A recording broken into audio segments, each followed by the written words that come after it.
शांति। आज मीठे प्यारे बाबा के अव्यक्त महावाक्य हम अभ्यास करेंगे। और बाबा ने कहा है बच्चे, जैसे कहना है वैसे करना है और उस पे ही चलना है तो ही नंबर 1 बन जाएंगे।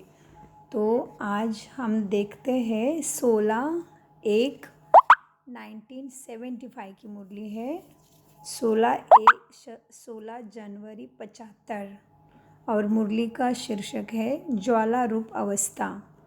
तो अव्यक्त बाप दादा कहते हैं बच्चे, विश्व परिवर्तन के आधार मूर्त सर्व संबंधी तथा प्रकृति के सर्व आकर्षण से उपरांत आकर्षण मूर्त बाप दादा ज्ञान रत्न बच्चों से बोले कि बच्चों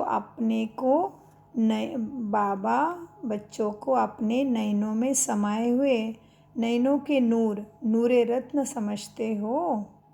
अब तुम ऐसे हो लेकिन स्वयं को ऐसे समझते हो, बाबा के नयनों के रत्न बाबा के नयनों में समाये हुए। जैसे दुनिया में भी जब हमारा आज्ञाकारी बच्चा रहता है तो वो बाबा पिता के हमेशा स्मृति में रहता है ना, वैसे ही बाबा कहते हैं स्वयं को चेक करो। स्वयं को बाप दादा के नयनों के सितारे समझते हो, नयनों के सम्मुख हो या नयनों में समाये हुए हो। 2 प्रकार के सितारे इस समय चमक रहे हैं। एक है हर एक स्वयं से पूछो कि मैं कौन सा सितारा हूँ, समाये हुए है कि क्वालिफिकेशन। और सम्मुख वाले के बीच 2 के बीच में सितारे के आने की मार्जिन रहती है, अर्थात कोई ना कोई, बाबा कहते कोई ना कोई विघ्न निरंतर में अंतर कर सकता है। लेकिन जो नयनों में समाये हुए होते हैं वो बाप के समान होते हैं। कोई भी परिस्थिति, प्रकृति अथवा 5 तत्व भी बाप से उन्हें अलग नहीं कर सकते। गोया वो सदा विजयी निरंतर एक रस और एक की लगन में मग्न होंगे।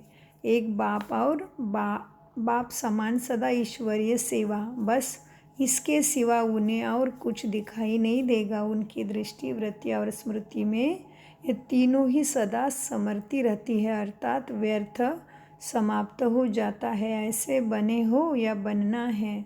विश्व परिवर्तन के आधार मूर्त स्वयं को परिवर्तन किया हुआ अनुभव करते हो। अगर आधार मूर्त संपूर्ण परिवर्तन की अभी स्वयं में कमी महसूस करते हो तो फिर विश्व परिवर्तन कैसे होगा। आधार मूर्त स्वयं अपने लिए ही कुछ समय की आवश्यकता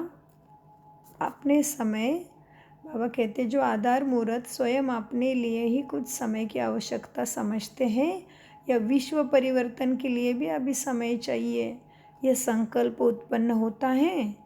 आधार मूर्त के दृढ़ संकल्प में भी कभी हलचल के संकल्प रहने से तो विनाश अर्थ निर्मित बनी हुई आत्माएं में भी कभी जोश कभी होश आ सकता है।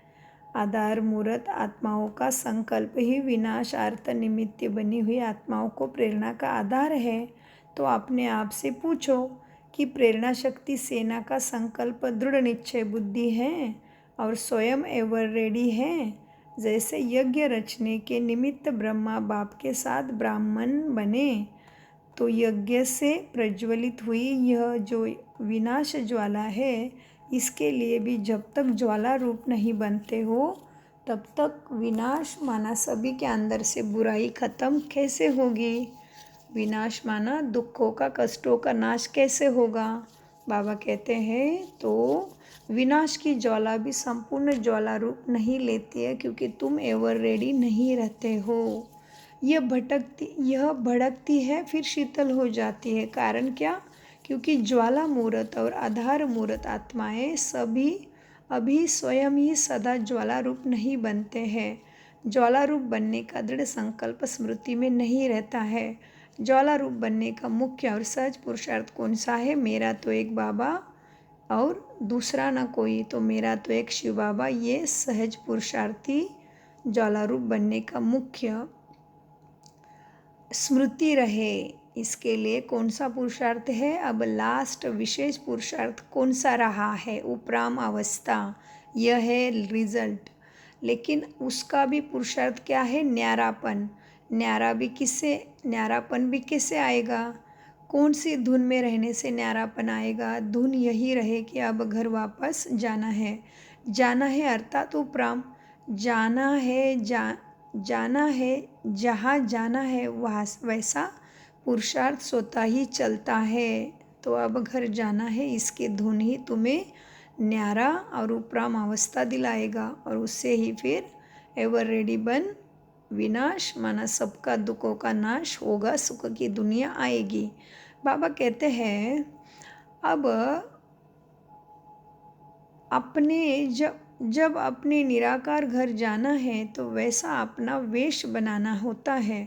तो इस नए वर्ष का विशेष पुरुषार्थ यही होना चाहिए कि वापस जाना है और सबको भी ले जाना है। इस स्मृति में स्वतः ही सर्व संबंध सर्व प्रकृति के आकर्षण से उपराम अर्थात साक्षी बन जाएंगे। साक्षी बनने से सहजी बाप के साथी बन जाएंगे, वह बाप समान बन जाएंगे, सर्व को सदा ज्वाला रूप दिखाई देंगे। तभी ही यह विनाश ज्वाला भी आपके ज्वाला रूप के साथ साथ स्पष्ट दिखाई देगी। जितना स्थापना के निमित्त बने ज्वाला रूप होंगे, उतना ही विनाश ज्वाला रूप में प्रत्यक्ष होगा। इस दृढ़ संकल्प की ताली लगाओ, तिली बाबा क्या कहते हैं, इस दृढ़ संकल्प की तिली लगाओ, तब विनाश ज्वाला भड़केगी। अभी शीतल रूप में है, क्योंकि आधार मूर्त भी पुरुषार्थ में शीतल है।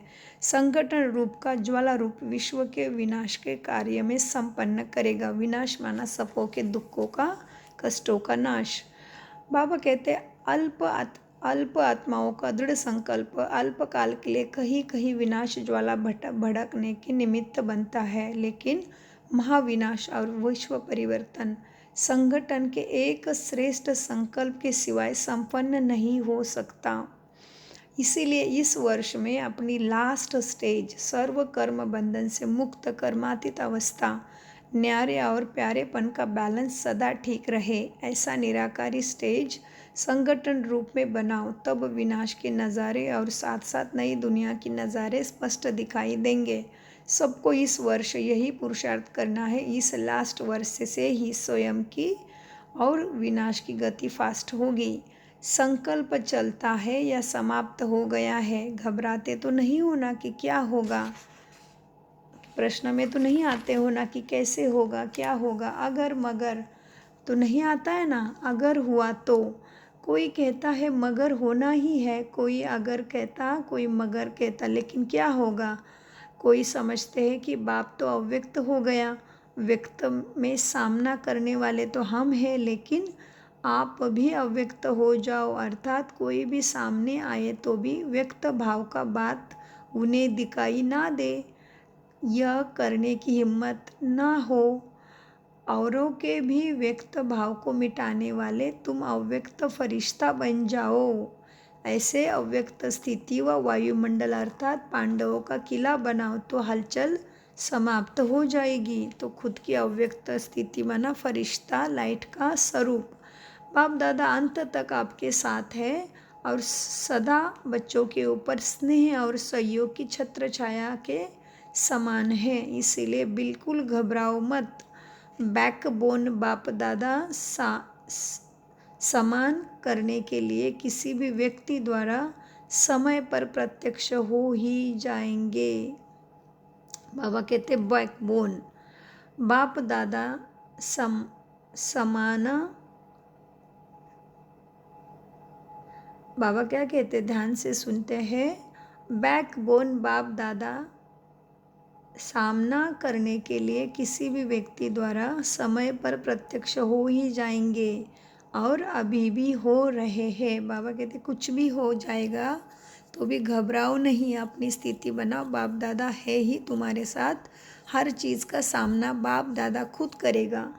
अच्छा, तो सदा हिम्मत और उल्लास में रहने वाले, हर परिस्थिति में श्रेष्ठ स्थिति में रहने वाले, प्रकृति के सर्व आकर्षण से परे रहने वाले, रूहानी बाप की रूहानी आकर्षण में रहने वाले, रूहानी आकर्षण मूर्त सदा निश्चय और निश्चय बुद्धि, सदा निश्चिंत और निश्चय बुद्धि, बाप के सदा साथी, सर्व के सदा स्नेही और सहयोगी आत्माओं को बाप दादा का याद प्यार और नमस्ते। और हम प्यारे बच्चों का बाप दादा को याद प्यार और नमस्ते। आज के मुरली से क्या समझा हमने? मुख्य बातें हैं कि इस नए वर्ष की विशेष पुरुषार्थ यही होना चाहिए कि अभी हमें घर वापस जाना है और सबको साथ ले जाना है। इस स्मृति से प्रकृति के सभी आकर्षण से तथा सभी संबंधों से उपराम हो जाएंगे और साक्षी एवं निराकारी बन जाएंगे। और क्या बात है, और अव्यक्तवाणी से कि साक्षी होने से सहज ही बाप के साथी भी बन जाएंगे और समान भी बन जाएंगे। जो वत्स बाप दादा के नयनों में समाये हुए होते हैं वो बाप समान होते हैं। कोई भी परिस्थिति और प्रकृति का कोई भी रूप उन्हें बाप से अलग नहीं कर सकता। वो सदा एक ही लगन में मगन होते हैं। बाबा कहते हैं, फिर बाबा ने क्या सिखाया हमें? किसी भी परिस्थिति में घबराओ मत, किसी भी परिस्थिति में घबराओ मत, क्योंकि बाप दादा का स्नेह है और छत्र छाया के समान है। बाप दादा का स्नेह कैसा है? छत्र छाया के समान है और वो कभी भी किसी व्यक्ति